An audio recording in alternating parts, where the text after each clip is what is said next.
Good Friday morning, everybody. Chris here with High Seas Cruising, and welcome to today's video. And man, what a mess. What a way to start off Friday morning. We have a major IT outage affecting systems worldwide. It is affecting flights, it is affecting computers, it is affecting hospitals. I've seen reports that credit card machines aren't working. People can't use credit cards to pay for gas. Stores are only taking cash.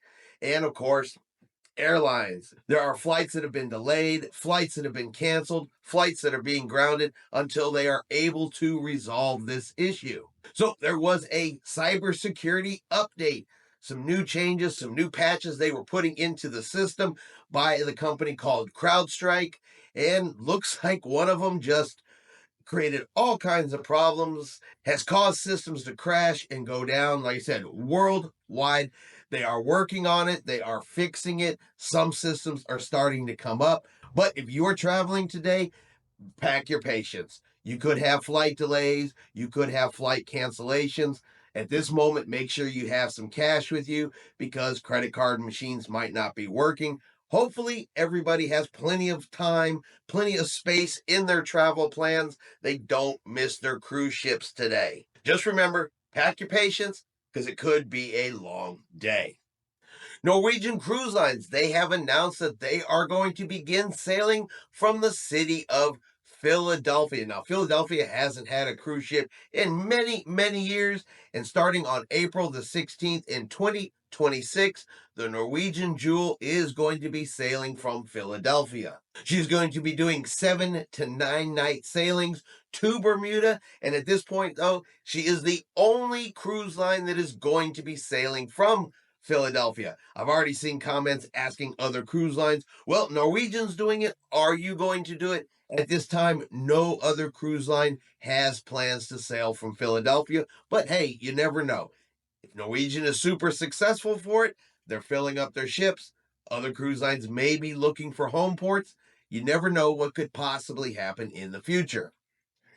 Next up, Carnival Cruise Lines. Well, they are making a change, a positive change to their complimentary beverage offers for gold, platinum, and diamond members on board their ships. So, going into effect here on July the 20th, gold members will be able to get their appreciation drink on cruises that are 5 days or more at any of the bars at any time instead of having to wait till after 5 p.m. on the last full day at sea. Platinum and Diamond members will be able to order their complimentary drink at any time at any bar instead of just at the sea day brunch. Now, this is a positive change. Instead of having to only be able to get it during certain times or certain events, essentially you can get it anytime during the cruise at any bar, any location, anytime you feel like having your cocktail. So, less of a restriction for a nice perk there on board the cruise ship. Not all changes to the loyalty program are always positive. There's usually a lot of negative feedback when cruise lines make changes, but this time it's a positive change, something that people were asking for. The cruise lines have listened, and finally, Carnival has made the change. Royal Caribbean fans that like to sail out of the West Coast, well, you're going to be getting another cruise ship, some more options to sail out of Los Angeles because Royal Caribbean has announced that the Quantum class vessel Ovation of the Seas, scheduled to sail over in China, well, she is going to be repositioned to sail out of Los Angeles for 2025. She will join Navigator of the Seas and Quantum of the Seas during the summer season. Now, Ovation of the Seas will return to Asia for the winter season, and Quantum of the Seas will continue to do summer sailings through the Alaska cruise season. But it does mean another Royal Caribbean ship, more cruising opportunities for Royal Caribbean fans out on the West Coast. And finally, will cruise lines boycott cruise ports like Barcelona over in Spain?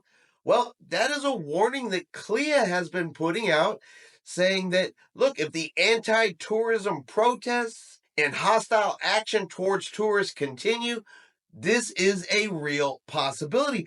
But now I got to kind of ask the question, well, isn't that exactly what the protesters want? In recent weeks, yes, there have been anti-tourism protests. They have been throwing water at tourists. They have been throwing debris at tourists. They are carrying signs that say, tourists go home, and even beaches being blocked by these protests, allowing tourists not to get to them. They are saying that the number of tourists is just outnumbering the total number of residents. It is affecting their roads. It is affecting their infrastructure. It is affecting their quality of life.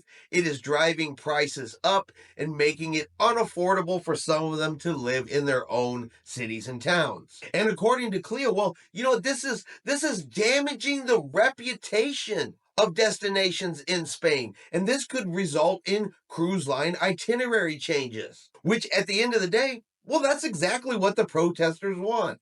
They want less tourists. So the Cruise Line Association is saying, well, we may not go there anymore. We may do itinerary changes. The protesters have signs that say, tourists go home. So when it's all said and done, well, that's exactly what they want.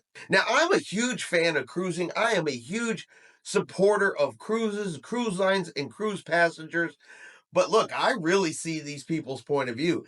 If you are in a town where there are more tourists on a daily basis than there are the number of people that live there, yeah, I definitely get where that affects your quality of life. You can't enjoy the place you live because it is so full of people that have either flown in, driven in, or arrived by cruise ship. Yeah, it's pretty easy to understand how and why they feel that way. That's why recently we've seen a lot of cruise ports implementing cruise ship restrictions. We've seen them raise the price of tourism taxes for cruise ships to dock there. Now, this is a growing problem that at some point the situation's got to pop. There's got to be some type of resolution, some type of understanding, because it definitely seems like things cannot continue the way that they are.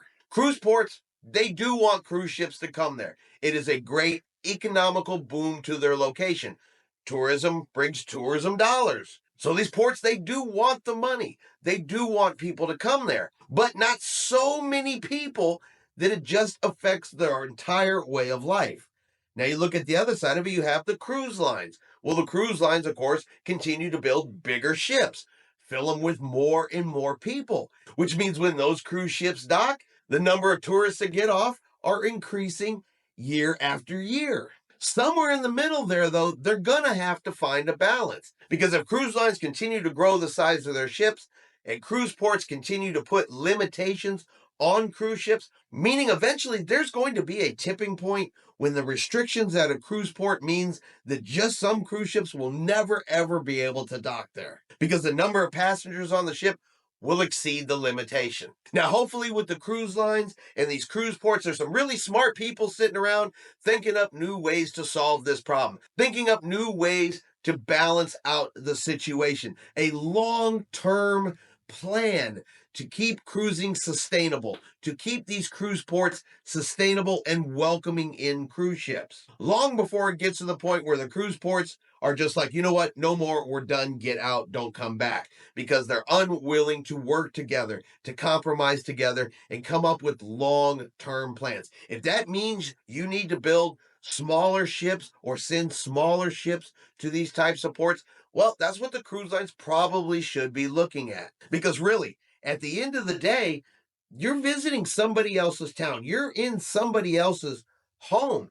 And if you become an unwelcome guest, eventually they will simply say, you're no longer welcome. And of course, the tourists themselves, and it's not always cruise passengers, it's just tourism in general. There are tourists who go to these types of places and look, they do things and act a certain way, whether it's entitlement, I can do whatever I want, I can act however I want, it's not my house, what do I care, type of attitude.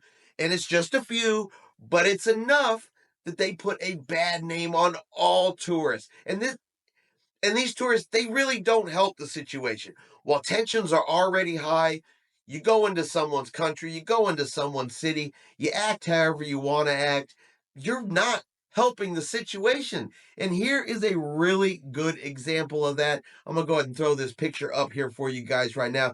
Now, this is not necessarily a cruise passenger in any way, shape, or form. This is simply an example of what tourists do in foreign locations. So here's a picture of a young woman in the statue of Bacchus, the god of wine and sensuality, in Florence over this past weekend.